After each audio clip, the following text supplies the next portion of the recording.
Hello there, my very good friends. On today's wrestling news, Domino's Pizza are pissed with AEW. Vince McMahon claims he doesn't see AEW as competition. We have an exclusive report on the WWE legend who was quietly released in April. And AEW and Impact Wrestling have tried to sign this WWE Hall of Famer. I'm Adam Wilborn. And I'm Andy Murray. And this is the news. All right, Domino's Pizza. Watch out, Tony Khan, because Domino's are coming for you. So this week's episode of AEW Dynamite, headlined by Nick Gage versus Chris Jericho in the main event spot. Nick Gage used a pizza cutter on Chris Jericho. He used it in the first second, slashing his arm. And then later on in the match, it's Nick Gage's signature weapon, by the way, the pizza cutter. He uses it all the time, but he kind of like either used it to cut Chris Jericho's forehead, running it across, or he simulated cutting Chris Jericho's forehead. But it happened. And after the first instance of that spot, Dynamite, picture in picture, cut to a Domino's Pizza commercial, which I thought was quite hilarious and went viral. However, Domino's themselves didn't find the matter so hilarious. We have a comment here that has been sourced from Domino's spokesperson Jenny Fouracre-Petco, speaking to Front Office Sports Michael McCarthy. She said the following: "We share the concerns expressed about this incident and the content of this TV-14 rated program and are assessing our advertising presence on it going forward." So potentially AEW could lose an advertiser or a sponsor and therefore some revenue as a result of what happened with the pizza cutter. Now, a quick note from this match. A big thing about these matches is a lot of people see them and go, it's going to drive viewers away. It did not drive viewers away. In fact, this was the second highest quarter hour of the show, second only to the outcome of the big 10-man tag in the opener. WrestleNomics Brandon Thurston coming through with the quarter hour numbers, 1.179 million viewers. That was an increase of 93,000 viewers on the previous quarter hour, and it was also above the show's average number for the night as well. So, this is quite a lengthy story. I feel like I've rabbited on already, but I'll just say this. I thought that going to a Domino's Pizza commercial after using the pizza cutter on a human being was hilarious. I popped my wig clean off my head when I saw that.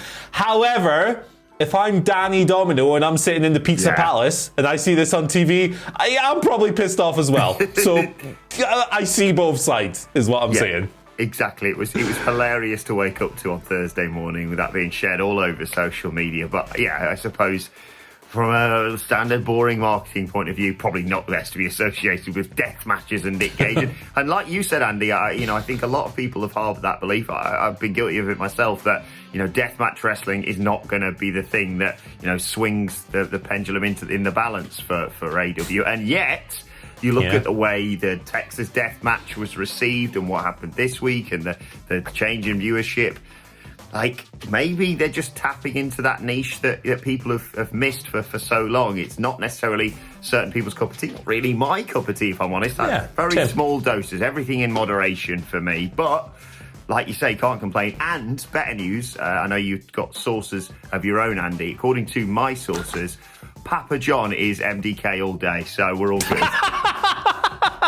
What about Pizza the Hut from Star Trek? Is he involved in this? He's Caesar from Little Caesars. We don't have it over here. Either way, let's be honest, that half the pizza shops in Newcastle are better than bloody Domino's, so no great loss for us, to be perfectly honest. Right, let's move on and continue talking about AEW, but more about how Vince McMahon perceives them, because we had the Q2 2021 WWE earnings call last night. You may have seen lots of stuff being shared about that on social media. You'll see loads more written about it at WhatCulture.com, no doubt. But Vince McMahon, in the Q&A section, was asked about AEW's recent success and whether or not WWE will look to counter Tony Khan's program, and he basically said that he doesn't see AEW as competition in the same way as he did someone like WCW, for example. Vince said, no, I'm not going to do the voice. It's certainly not a situation where rising tides, because ... He just trailed off there. He's old. That was when Ted Turner was coming after us with all of Time Warner's assets. That was a different situation. AEW is where they are. I really don't know what their plans are. All I know is what our plans are. I don't consider them competition in the way that I would consider WCW back in the day. Not anywhere near close to that. We've spoken before, Andy, about WWE being a content factory less than a wrestling promotion nowadays. And you also reported in this story that Nick Khan said WWE are trying to counter-program sleep, I think.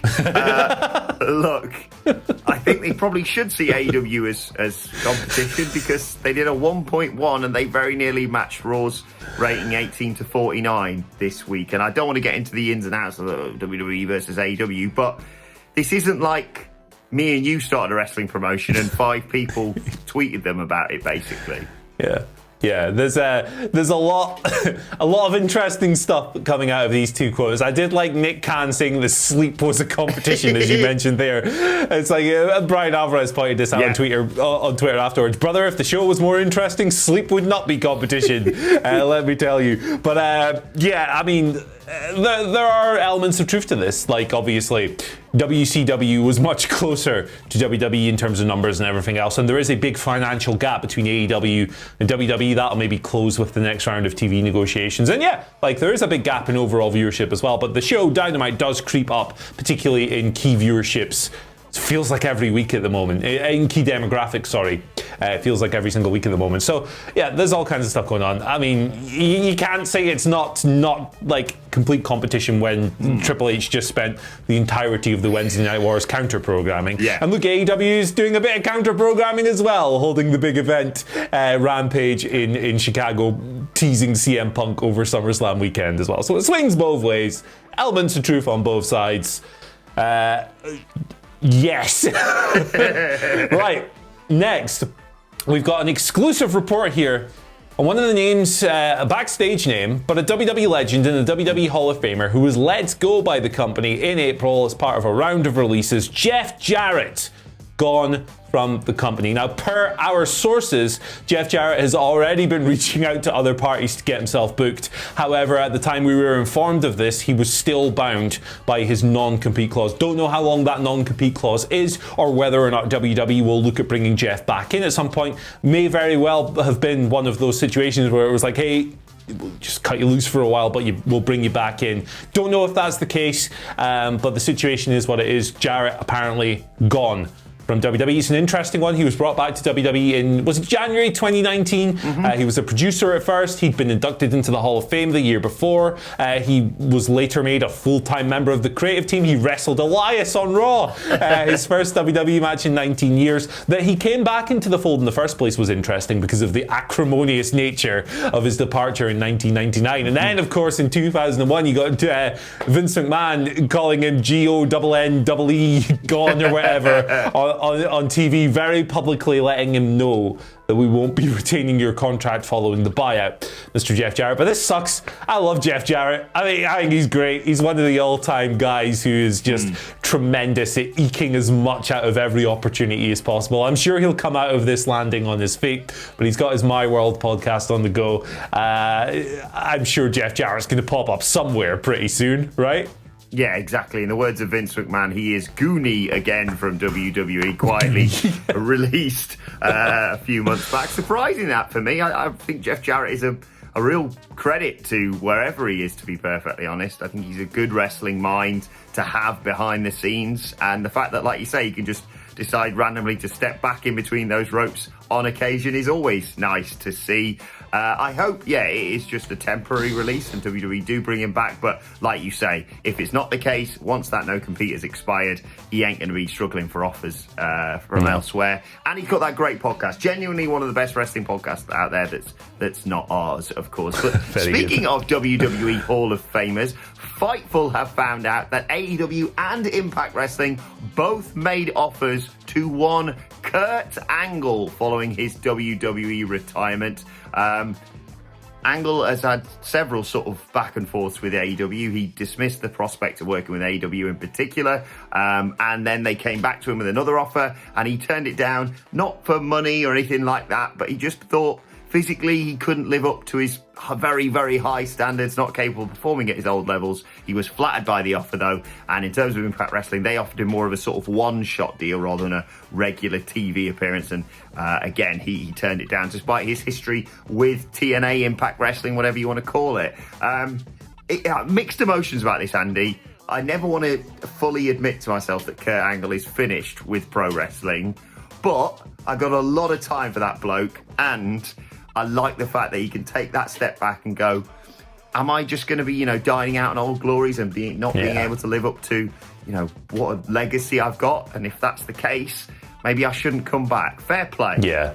I'm really glad of this, actually. Like, I know, like, it was good for him to come back into WWE and have the final run and everything else, but I honestly found it quite, like, and this is going to sound condescending, but it is what it is. I found it quite sad. Honest to God, like you could tell it in his posture and the way he was moving around. The guy's in a lot of pain, and if you've heard some of his accounts of what he has to go through every day, the pain and issues he has to deal with on a daily basis, that kind of backs that up. So yeah, I just want Kurt to rest and heal up as best he can and everything else. So yeah, fair play to him fully for taking this decision, because a lot of people would have taken that money and done further harm. So respect it.